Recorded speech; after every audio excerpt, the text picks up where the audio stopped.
ओमराजे निंबाळकरांच्या प्रत्येक राजकीय निर्णयात आणि भेटीत आता एक चेहरा कायम दिसतोय, तो म्हणजे त्यांचे बंधू जयराजे निंबाळकर.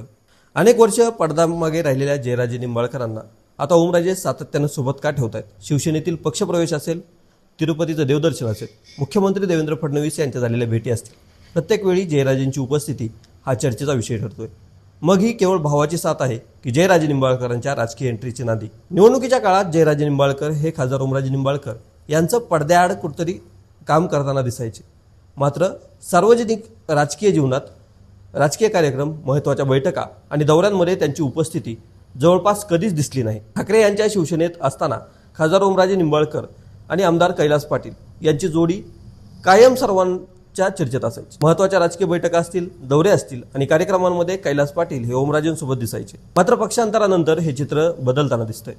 शिवसेनेतील पक्षप्रवेश, तिरुपती बालाजीचं देवदर्शन आणि पंधरवाड्यात 2 वेळा मुख्यमंत्री देवेंद्र फडणवीस यांच्या झालेल्या भेटी, या प्रत्येक महत्त्वाच्या प्रसंगी खासदार ओमराजे निंबाळकरांसोबत सावलीसारखे दिसत आहेत त्यांचे बंधू जयराजे निंबाळकर. विशेष म्हणजे जयराजे निंबाळकर यांनी आजपर्यंत एकही राजकीय निवडणूक लढवलेली नाही. 2019च्या विधानसभा निवडणुकीवेळी अनेकांना वाटत होतं की ओमराजे निंबाळकर आपल्या भावाला उमेदवारी देतील. मात्र त्यांनी तसं न करता कैलास पाटील यांना उमेदवारी दिली. हा निर्णय ओमराजे निंबाळकर अनेकदा जाहीरपणे सांगत आले आहेत. आज परिस्थिती बदललेली दिसत नाही. निवडणुकीपुरती पडद्याआड भूमिका निभावणारे जयराजे निंबाळकर आता ओमराजे निंबाळकरांच्या प्रत्येक महत्त्वाच्या राजकीय घडामोडीत, बैठकीत आणि दौऱ्यात सातत्यानं दिसत आहेत.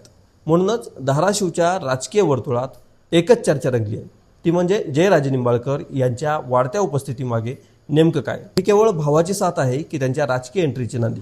याबाबत कोणतीही अधिकृत घोषणा अजूनही झालेली नाही. मात्र या बदलाची चर्चा मात्र जिल्ह्यात जोर धरते. तुम्हाला याविषयी नेमकं काय वाटतं ते कमेंट करून नक्कीच सांगा. आपण हा व्हिडिओ जर फेसबुकवर पाहत असाल तर पेजला फॉलो करा, यूट्यूबवर पाहत असाल तर चॅनलला सबस्क्राईब करायला विसरू नका. धन्यवाद.